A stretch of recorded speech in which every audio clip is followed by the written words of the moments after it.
संदीप कुमार शिक्षा शास्त्री, वरिष्ठ अध्यापक संस्कृत। आज अपन कक्षा 10 की व्याकरण शुरू करने जा रहे हैं। माध्यमिक शिक्षा बोर्ड की पाठ्यक्रमानुसार कक्षा 10 का व्याकरण का पहला बिंदु है संधि, जो 4 नंबर का टॉपिक है। इसमें से 2 प्रकार के प्रश्न पूछे जाते हैं। पहला, संधि विच्छेद करके संधि का नाम लिखना। दूसरा, संधि करके संधि का नाम लिखना। विद्यार्थियों, संधि विच्छेद और संधि सीखने से पहले हमें जानकारी होनी चाहिए कि संधि क्या है। तो सबसे पहले अपन अध्ययन करेंगे संधि का परिचय, और उसमें सर्वप्रथम पढ़ेंगे संधि शब्द का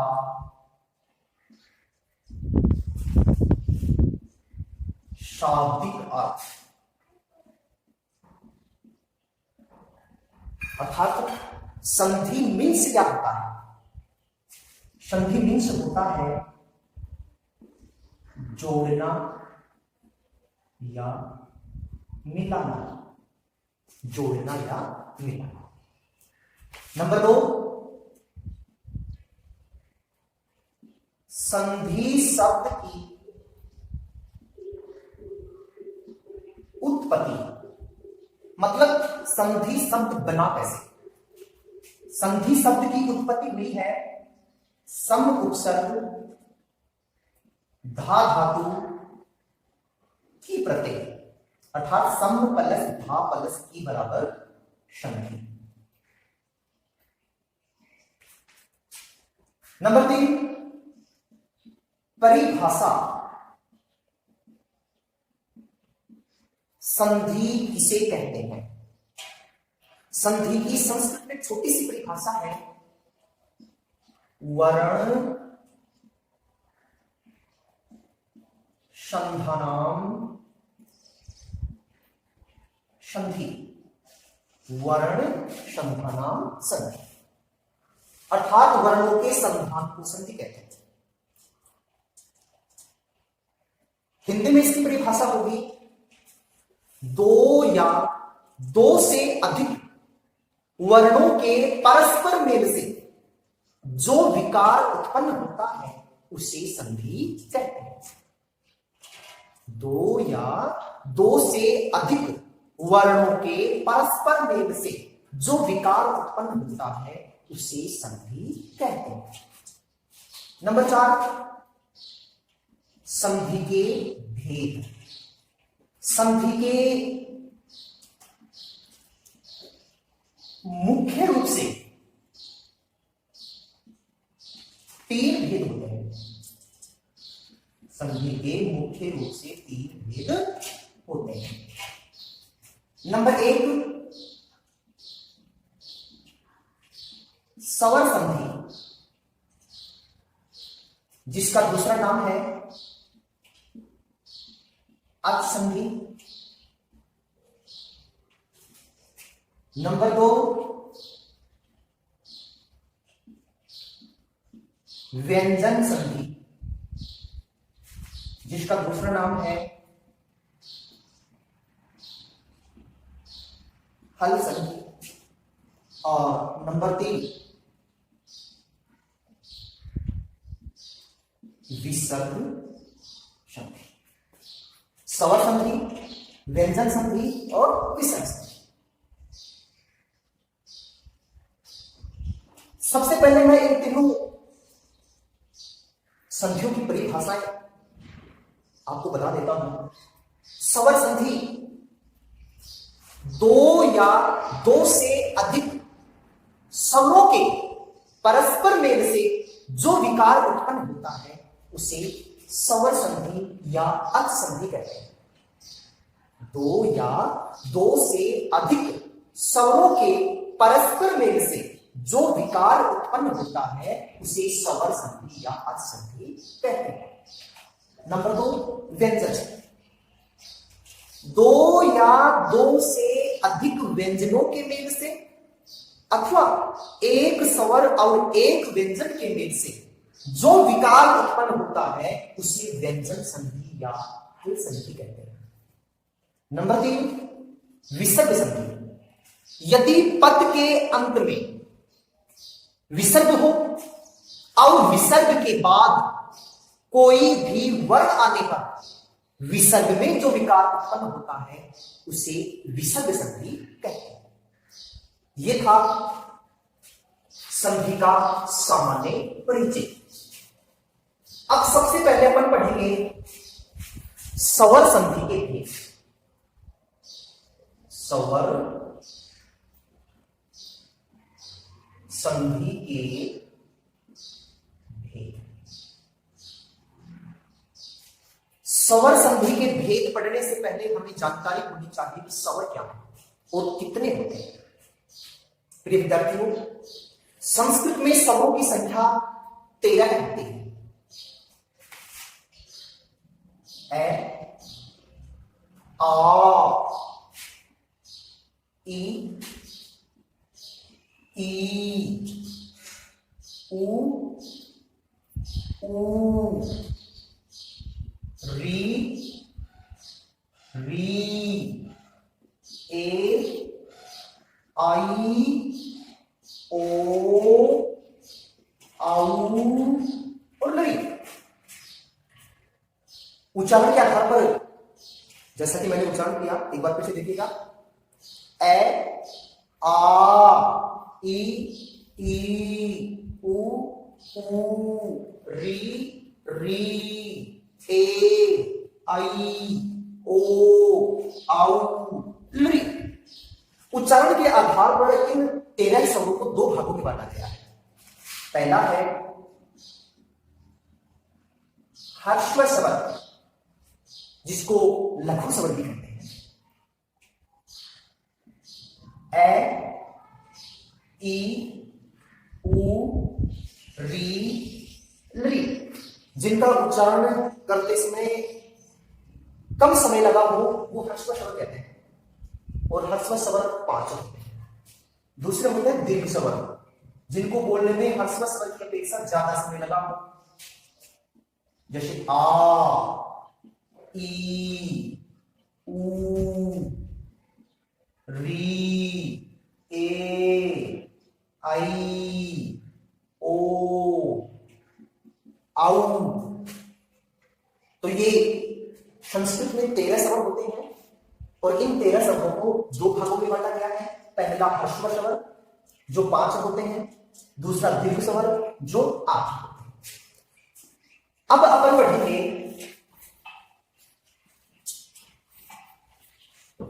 स्वर संधि का पहला भेद, जो होता है यण संधि। वैसे तो स्वर संधि के कुल 8 भेद होते हैं, लेकिन कक्षा 10 में केवल 5 भेद चलते हैं, जिनमें से पहला भेद है यण संधि, जिसका सूत्र होता है इको यणचि। सूत्र होता है इको यणचि। इस सूत्र को समझिए।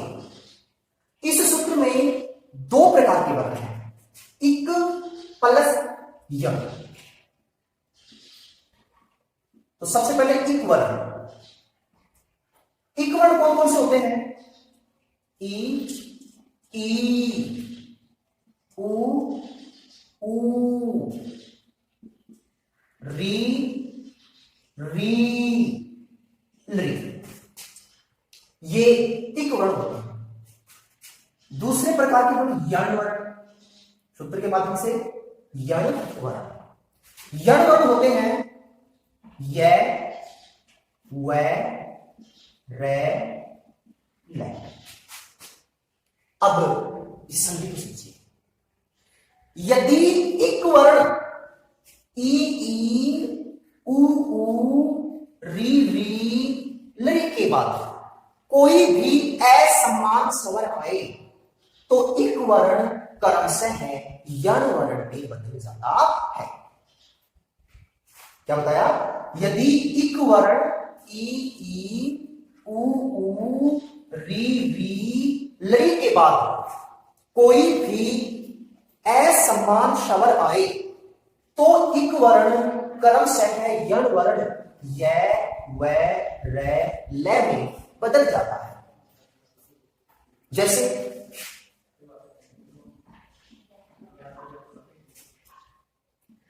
इति, जोड़ आदि। देखिए यहां पर इस पद के अंत में स्वर है ई, जो एक वर्ण है, और उसके बाद में स्वर आ रहा है आ। समान हुआ कि असमान? असमान। असमान हुआ तो ये एक वर्ण ई है वो किसमें बदलेगा? यह। तो देखिए सब बनेगा ई, टी में से ई निकाल दो, आधा है। ई का बन गया आधा यह में आ जोड़ दो या दी, शब्द बन गया इत्यादि। दूसरा इति जोड़ अत्र, शब्द बनेगा इत्यत्र। अति जोड़ अधिकम, शब्द बनेगा अत्यधिकम। अति जोड़ उत्तमम, शब्द बनेगा अत्युत्तमम। स्त्री जोड़ उत्सव, शब्द बनेगा स्त्रुत्सव है।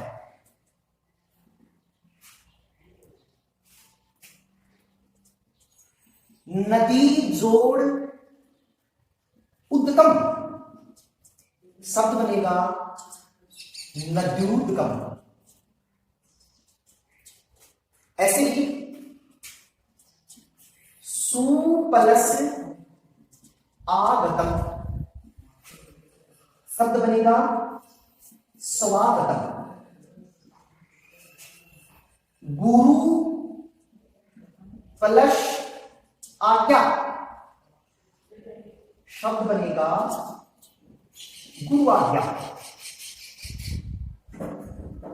वधु प्लस आज्ञा, शब्द बनेगा वधुआज्ञा। पृथु जोड़ ई, पृथ्वी। ऐसे ही पितृ जोड़ आज्ञा, पद के अंत में स्वर री आ रहा है और री के बाद में असमान स्वर आ रहा है, तो री रै में बदल जाएगा। तो देखो पी त्री में से री निकल गया, आधा तय बचा, री का बन गया रै, तो तय प्लस रै मिलकर के त्रय बनता है, तो शब्द बनेगा पित्राज्ञा। मातृ जोड़ आज्ञा, मात्राज्ञा। भ्रातृ जोड़ आदेश है, भ्रात्रादेश है।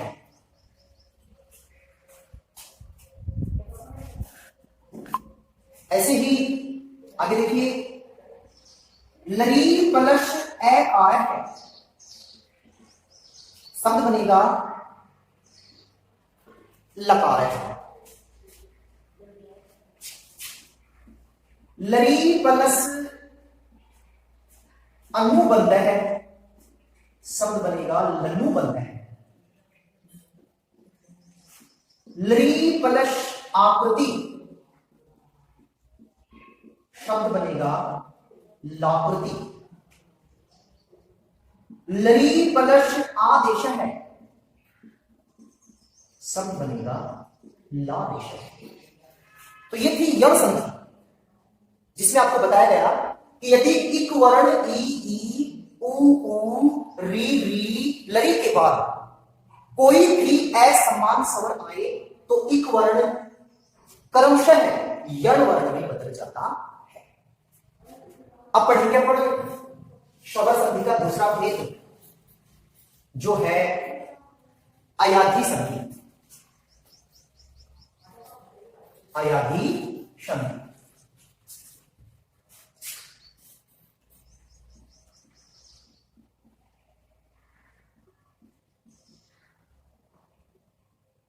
जिसका सूत्र होता है एचो आय वायाव।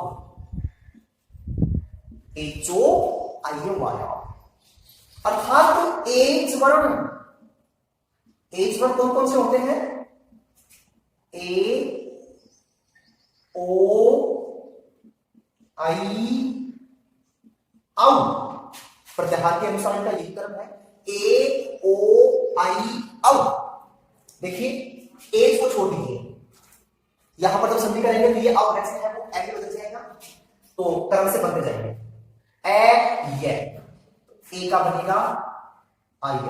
आय पे यह हलंत है तो ऐसे सीख गया ए व। अब यहां पर वह हलंत है तो वह भी बच गया आ ये।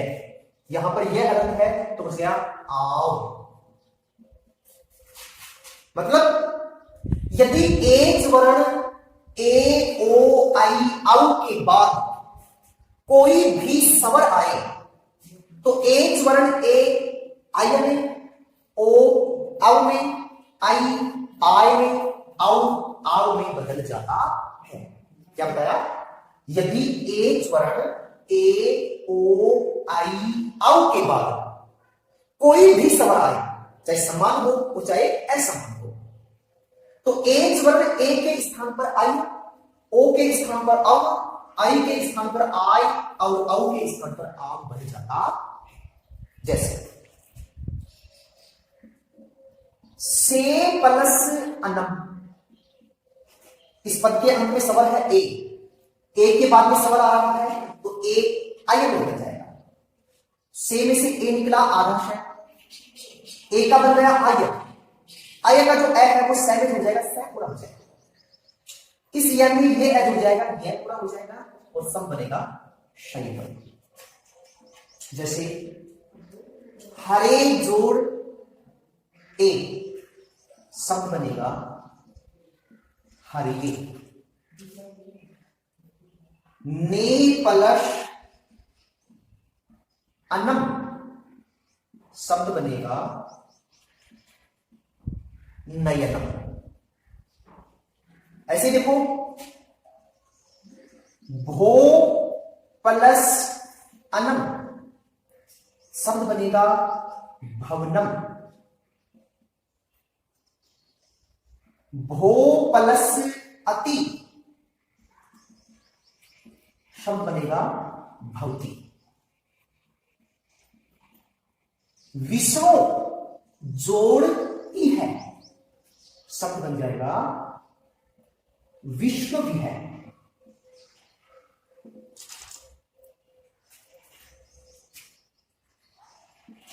नई प्लस अकह, यहां पर स्वर आ रहा है आई, तो आई बदलेगा आय में, तो सब बन जाएगा नायक है।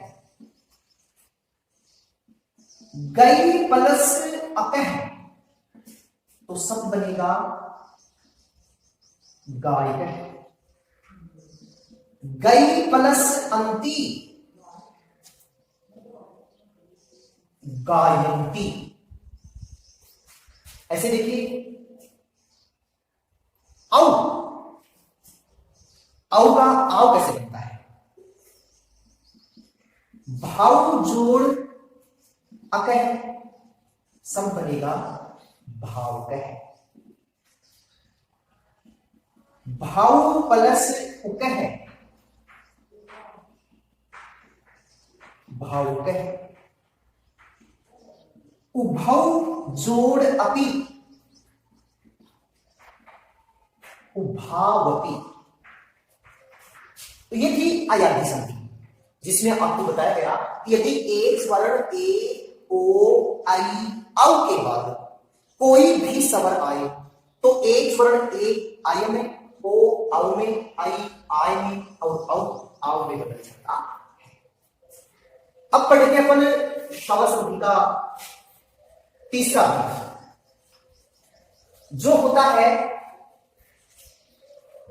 वृद्धि संधि। वृद्धि संधि जिसका सूत्र होता है वृद्धि रेची। वृद्धि रेची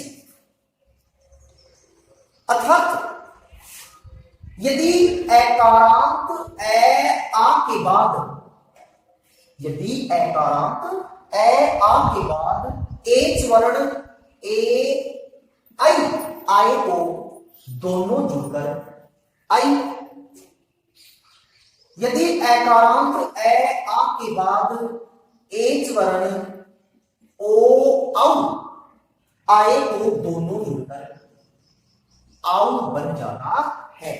अर्थात ए प्लस ए बराबर आई, आ प्लस ए बराबर आई, ऐसे ही ए प्लस आई बराबर भी आई और आ प्लस आई बराबर भी आई। नीचे देखिए ए प्लस ओ बराबर औ, आ प्लस ओ बराबर औ, ऐसे ही ए प्लस औ बराबर भी औ और आ प्लस औ बराबर भी औ। जैसे सदा प्लस एव, यहां पर स्वर आ रहा है आ जो एकारांत है और उसके बाद में एक वर्ण ए आ रहा है तो आ प्लस ए बराबर क्या बन जाएगा आई, तो सब बनेगा आपका सदैव।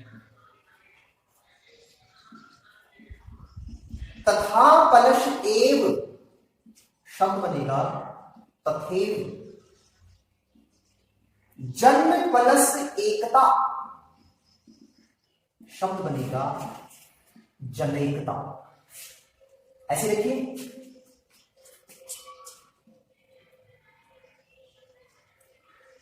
जल प्लस ओघ, जल प्लस ओघ, यहां पर एकारांत के बाद में एक वर्ण ओ आ रहा है तो ए प्लस ओघ बराबर क्या बन जाएगा औ, तो सब बनेगा जलौघ। गंगा प्लस ओघ शब्द बनेगा गंगौघ। वन प्लस औषधि शब्द बनेगा वनौषधि। जल प्लस औषधि जलौषधि।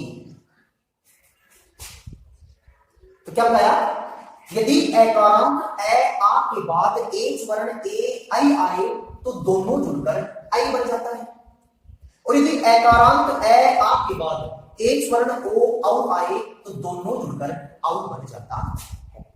यह है आपकी वृद्धि संधि। स्वर संधि का चौथा भेद है पूर्व रूप संधि। पूर्व रूप संधि जिसका सूत्र होता है एंग पदांतादि। एंग पदांतादि अर्थात यदि एक वर्ण जो होते हैं ए ओ के बाद ह्रस्व ए आए, यदि एक वर्ण ए ओ के बाद ह्रस्व ए आए तो पूर्व रूप आदेश होता है। ए और ओ का पूर्व रूप आदेश होता है, अर्थात ए और ओ पहले जैसे ही रहते हैं और जो ये ए है वो अवग्रह चिन्ह में बदल जाता। छोटी सी संधि है। क्या बताया, यदि एक वर्ण ए ओ के बाद ह्रस्व ए आए तो ए और ओ का पूर्व रूप आदेश होता है और ए है वो अवग्रह चिन्ह में बदल जाता है। जैसे अंते जोड़ अपि, यहां देखिए पद के अंत में ए आ रहा है, एड वर्ड है, और उसके बाद में ह्रस्व ए आ रहा है, तो ए का पूर्व रूप आदेश होगा, अर्थात ए ही रहेगा और ये ए है वो अग्रजी में बदल जाएगा। अंते अपि, ते प्लस अत्र, ते सवर ए आ रहा है, इंग वर्ण है, और उसके बाद में ह्रस्व ए आ रहा है, तो ए है उसका पूर्व रूप आदेश होगा और ए है वो अग्रजी में बदल जाएगा, तो सब बनेगा ते अत्र। रामो प्लस ए वदत, देखिए रामो स्वर आ रहा है ओ, जो एक एड वर्ण है, और उसके बाद में ह्रस्व ए आ रहा है, तो ये ओ का पूर्व रूप आदेश होगा और ए है वो अग्रजी में बदल जाएगा, तो सब बनेगा आपका रामो ए वदत। को प्लस अपि, सब बन जाएगा को अपि। सो प्लस अपि, सो अपि।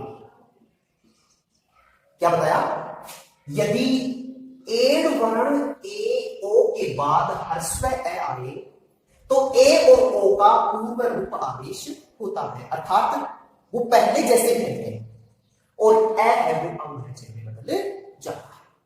ये थी आपकी पूर्व रूप शब्द। अब अपन पढ़ेंगे स्वर संधि का पांचवा भेद, जो होता है पर रूप संधि, जिसका सूत्र होता है एंगी पर रूपम, एंगी पर रूपम। अर्थात यदि एड वर्ण ए और ओ,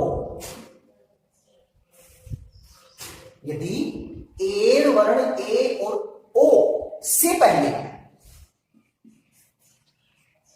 एकारांत उपसर्ग हो, इसको यूं समझिए, यदि एकारांत उपसर्ग के बाद, एकारांत